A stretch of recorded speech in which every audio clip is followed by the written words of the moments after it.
आरोप प्रत्यारोप सुरू आहेत. मात्र मुख्यमंत्र्यांच्या भूमिकेचं विरोधकांनी कौतुक केलेलं आहे. काय अनुभव आहे तुमचा? मुख्यमंत्र्यांच्या भूमिकेचं राष्ट्रवादी काँग्रेस पक्षाने सुद्धा अभिनंदन आणि कौतुक केलेलं आहे. कारण आदरणीय अजितदादांनी मागे जी आमदारांची बैठक घेतली होती त्या बैठकीत सुद्धा की आता OSD PS यांच्यावर कडक लक्ष सरकारचं राहणार इथून पुढं. त्यामुळं सर्व मंत्र्यांना संबंधित मंत्र्यांना सूचना तशा दिल्या होत्या आणि हा जो निर्णय घेतला हा निर्णयाचं प्रत्येकाने स्वागतच केलं पाहिजे. कारण मंत्रालयामध्ये ज्या पद्धतीचा सुळसुळाट दिसतो किंवा दिसत होता आता दिसणार नाही अशी मला अपेक्षा आहे की एखाद्या मंत्र्यांचा OSD किंवा PS त्याच्या हाताखाली 10 PA आणि त्या PAंची आवाजवी मागणी याचे आम्हाला कळू अनुभव आहेत आणि जे अनुभव आले ते आम्ही आमच्या नेत्यांकडे मांडले आणि त्यांनी त्यावर कारवाई पण केली. पण अशा प्रकारे एक सुळसुळाट जो असतो म्हणजे मंत्रालयामध्ये त्याला या निमित्तानं का होईना चाप बसेल.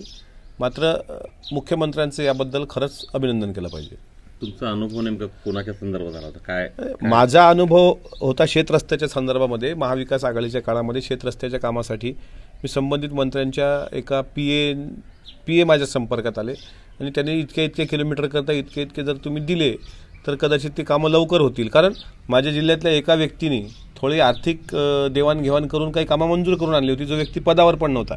मी त्यांना म्हटलं मी आमदार असून पण कामं होत नाही तर संबंधित व्यक्ती कुठल्या पदावर नसताना कामं कशी होतात. तर नंतर मग काही दिवसानंतर शोध घेतला तर असं लक्षात आलं की आर्थिक व्यवहार झाल्याशिवाय ही कामं मंजूर होत नाहीत. तर आता 5 लाख रुपये देऊन 50 लाखाची कामं मंजूर केल्यानंतर त्या कामाची क्वालिटी काय राहणार तो विषय मी दादांच्या पण कानावर टाकला होता आणि त्यावेळेस दादांनी सांगितलं की ही कामं आता अजिबात अशा पद्धतीने करायची नाही. जर असं कोणी आढळलं तर त्याच्या बाबतीत मला सांगायचं मी ती कडक कारवाई करेल. त्यामुळे मला तो अनुभव आला. पण नंतर मग मी परत ह्या जिथं आर्थिक व्यवहार करून कामं होत असतील त्यापेक्षा ते व्यवहार न केलेले बरे. तुम्हाला किती पैसे मागण्यात आले? मला मागितलेले 5 लाख रुपये. 5 लाख रुपये द्या आणि 1-2 कोटीची कामं घ्या. पण ते म्हटलं नाही माझ्याकडे तेवढी कॅश नाही आहे सध्या. त्याच्यामुळे एवढे कामं मला नकोत. पण आणि अशा प्रकारे 2-4 डिपार्टमेंट असे होते की जिथे पैशाशिवाय काम होत नव्हतं. मंत्र्यांनी मागितलेले नाहीत. त्यांच्या OSDचे जे खालचे हे असतात काय म्हणतात त्याला PA किंवा PAच्या खाली आर्थिक व्यवहार सांभाळणारे आपण त्याला म्हणू चमचे म्हणूया आपल्या भाषेत. दलाल म्हणा चमचे म्हणा असे चमच्यांचा फार मोठा सुळसुळाट त्या मंत्रालयामध्ये आहे. प्रत्येक जिल्ह्यातले बेकाम लोक तिथे पडलेले असतात दर मंगळवार बुधवारी. त्याला कुठेतरी शिस्त आली पाहिजे.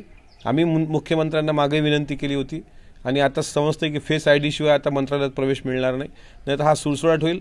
साहेब एक प्रकरण तर असं आहे तुमच्या चॅनलवर सांगतो की 1-2 व्यक्ती असे आढळतात जे ट्रायडंटला 1 लाख रुपये रोजाच्या सूटमध्ये थांबतात.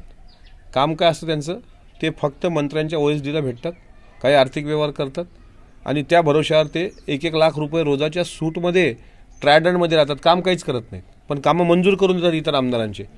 ह्या गोष्टी सरकारला कमीपणा आणणाऱ्या आहेत. त्या कदाचित देवेंद्रजींच्या लक्षात आल्या असतील आणि म्हणून सरकारचा कारभार पारदर्शक चालावा याकरता त्यांनी हा निर्णय घेतला. आता ट्रायडंटमध्ये 1 लाख रुपयाच्या रोजच्या सूटमध्ये कोण राहतं याचाही आता थोडासा शोध मला असं वाटते आपल्या सरकारने घेतला पाहिजे.